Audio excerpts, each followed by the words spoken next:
Charged in connection to the death of Friends actor Matthew Perry just entered a guilty plea. Atlanta News First anchor Carly Barnett is at the First Alert Breaking News desk with more on this one. Carly?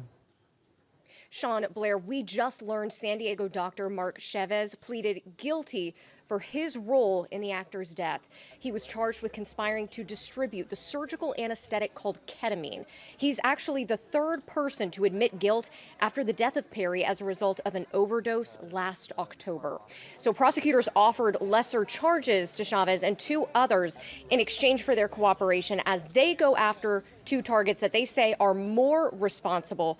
They went as far as to say that's another doctor and an alleged dealer who they say was known as the ketamine queen of Los Angeles. Sean, Blair. Carly, thank you. Overnight.